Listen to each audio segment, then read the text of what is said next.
남양주 진접 원암 별내를 지역구로 한 더불어민주당 김한정 의원입니다. 법무장관, 언제 임명되셨어요? 그제 5시에 임명됐습니다. 국회 인사청문회 과정에서 반발과 반대가 많았죠?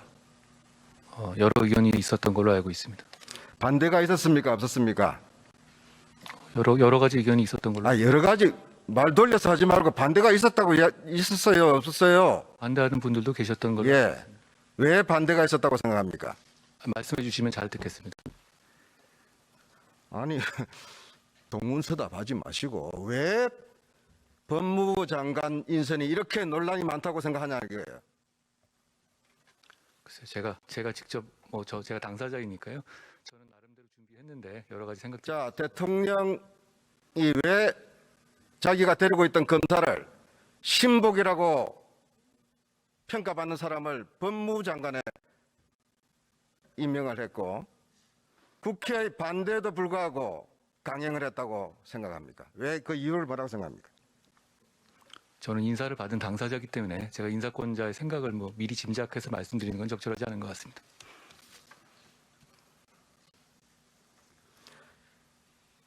법무부 장관 임명 강행 하루 전날 대통령께서 국회로 와서 시정연설을 했습니다. 여기 들으신 분 많으실 거예요. 국회를 존중하겠다. 초당 협력하겠다. 협치하자. 법무부 장관, 협치가 무슨 뜻입니까? 상호 공존하고 이해하는 것으로 알고 있습니다. 협치라는 것은 상호 공존입니다. 그죠? 존중입니다. 특히 정치 영역에서는 특별한 반대가 있을 때는 존중하는 것이 맞다고 생각하는데 어떻게 생각하세요?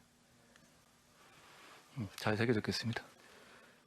윤석열 정부는 50% 국민의 지지를 받았습니다. 절반이 가까운 사람들이 지지하지 않았습니다. 대한민국 국회는 여소야대 국회입니다. 자, 이런 정치 환경에서 국회를 존중하고 야당을 존중하고 의회주의를 존중한다는 것은 어떤 의미입니까? 반대를 무시해도 된다는 이야기입니까? 반대를 존중해야 된다는 이야기입니까? 법무장관 어떻게 생각하세요? 위원님, 죄송합니다만 저는 인사를 받은 당사자고 인사를 하는 분에 대해서 심정을 제가 미리 짐작해서 말씀하신 건 없는데 말씀하신 취지에는 충분히 공감합니다. 서로 존중하면서 인사하는 게 맞다고 생각합니다. 지금 언론에서 검찰공화국이라는 말이 나옵니다. 야당의 주장만이 아닙니다. 왜 검찰공화국이라는 말이 나온다고 생각하십니까? 여러 가지 보는 판단이 있다고 보는데요. 저는 대한민국은 국민이 주인이 민주공화국이라고 생각합니다. 협치는 야당과 정치적 반대자하고 하는 거예요. 그런데 윤석열 대통령의 협치는 특수부 검사들하고만 협치를 하고 있어요. 이게 진정한 협치입니까? 이게 국민이 바라는 협치라고 생각하십니까? 답변해 보세요. 저는 이미 검사가 아니고요. 특수부 검사가 협치한다는 말씀에는 동의하기 어렵습니다. 자, 법무부 장관은 검찰 인사에 대해서 누구나 납득하고 수긍할 수 있도록 인사하겠다 했죠. 예, 그렇습니다. 자, 이번에 대검을 비롯한 검찰 인사가 있었는데 납득하고 수긍할 인사라고 평가하고 있습니까? 저는 능력과 공정에 대한 소신을 기준으로 인사했다고 생각합니다. 대통령하고 협의했습니까? 대통령께 보고는 당연히 드려야 되는 절차입니다. 대통령 의중이 반영했습니까?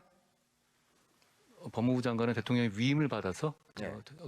자, 윤석열 대통령의 인사죠? 검사 인사가 이번에. 지금 현 정부의 인사입니다.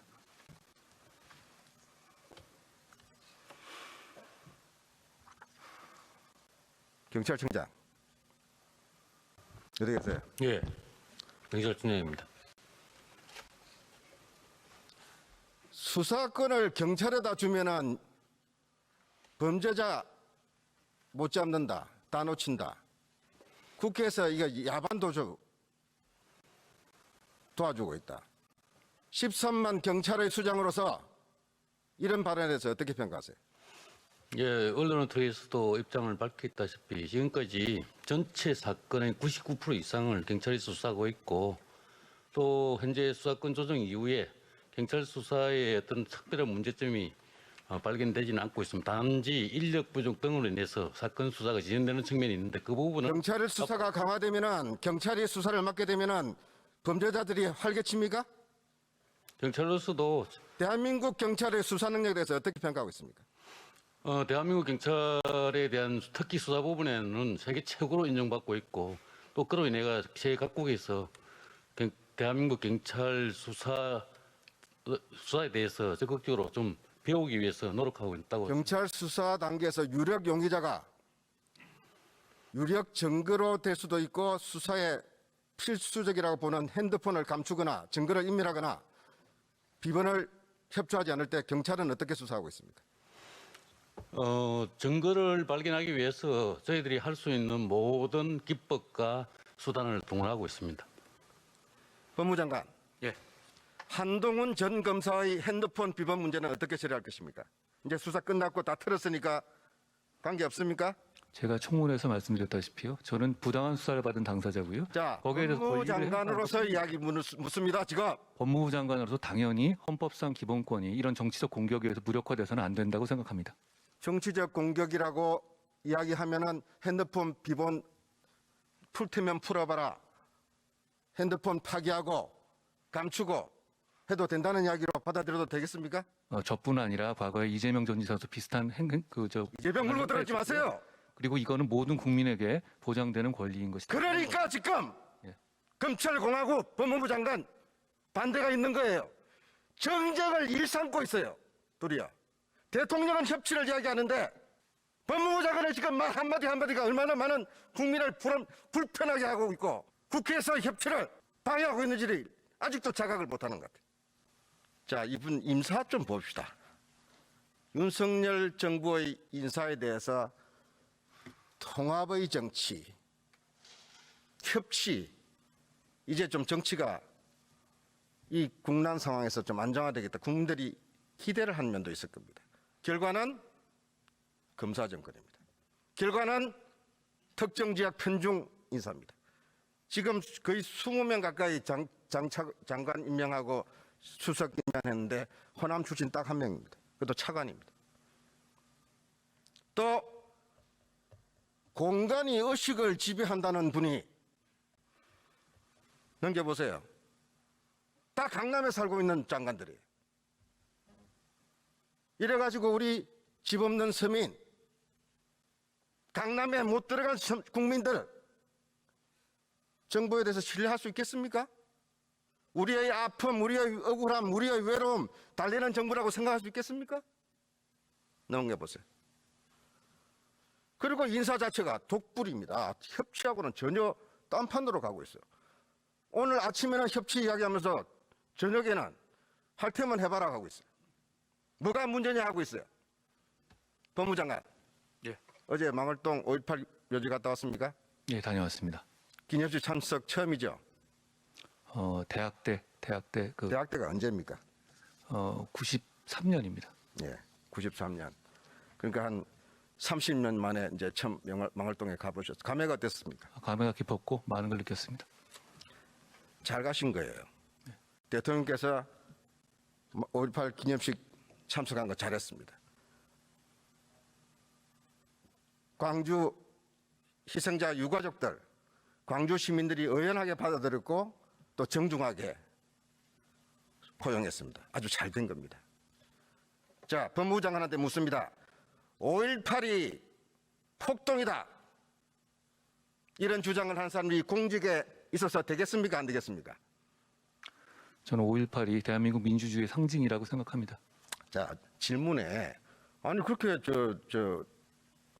머리 좋게 유명하신 분이 왜 자꾸 동문서답 하지 마시고 돌려 이야기하지 마세요. 5.18이 폭동이라고 한 번더러라 반복적으로 국민에다 대고 마이크에 대고 언론에다 대고 폭동이라고 이야기한 사람이 지금은 좀 아닌 것 같다 하면은 그 사람이 공직 후보의 자격이 있습니까 없습니까? 어떻게 생각하세요? 포괄적으로 가정을 전제로 말씀하시면 제가 그렇게 말씀드릴 만한 주제가 되진 못할 것 같습니다. 북한군 개입에 의해서 선동에 의해서 이뤄진 폭동이다. 북한군이 개입했다. 저는 그렇게 생각하지 않습니다. 자, 그런 이야기를 방송에 나와서 한 사람이 지금 대통령의 비서관으로 지금 임명이 됐어요. 어떻게 생각하세요? 제가 그 상황을 정확히 모르기 때문에 그걸 전제로 해서 뭘 전제로 해서 말씀드리면 자, 이런 문제가 있다는 것을 대통령하고 협의해 보겠습니까? 제가 취임이 이틀째이기 때문에요. 아직 많은 것을 제가 말씀드릴 기회가 있다면 같이 말씀해 보겠습니다. 인사 문제입니다. 대통령 주변에서 국가 정책을 결정하는 데 영향을 미치는 사람들의 이야기입니다. 민주주의에 대해서 정면 도전하는 대통령이 이야기하는 자유와 민주주의 가치에 대해서 어긋장을 놓고 국민을 분열시키고 국가폭력에 의해서 희생된 사람들한테 상처를 후벼파는 짓을 한 사람들을 그대로 용납하면서 무슨 새로운 시대고 협치입니까? 좀 분명하게 얘기해보세요. 원희룡 장관 여기 와 있어요 없어요? 민주화 운동했죠? 네, 우리가 학교 다닐 때 광주 때문에 아파하지 않았습니까? 예, 의원님하고 같이 했습니다. 5.18 폭동이다. 북한군이 개입했다. 그 당 안에서 또 그 당을 지지하는 사람들이 이런 이야기를 했을 때 원희룡 장관 심정은 어땠습니까? 당에서도 그런 발언에 대해서는 제재를 가하고 있습니다. 책임이 있는 조치가 필요하지 않겠습니까? 예? 말로만 그냥 넘어가고. 그러니까 불신이 있습니다. 그러니까 상처가 있습니다. 그러니까 치유가 안 되는 것입니다. 그러니까 통합이 되지 않는 것입니다. 어떻게 생각하세요? 동의합니다. 검찰은 나쁜 놈 잘 잡으면 된다. 이렇게 얘기하셨죠, 법무장관. 전후 맥락이 있습니다만 그런 워딩을 한 적이 있습니다. 그 나쁜 놈 잘 잡으면 된다는 검찰에 대해서 왜 정치 검찰이 출세한다. 이런 시중에 통념이 있다고 생각합니다. 제가 한번 말씀드렸지만 지난 3년이 가장 심했다고 생각하고요. 그런 과오를 범하지 않기 위해서 제가 최선을 다할 생각입니다.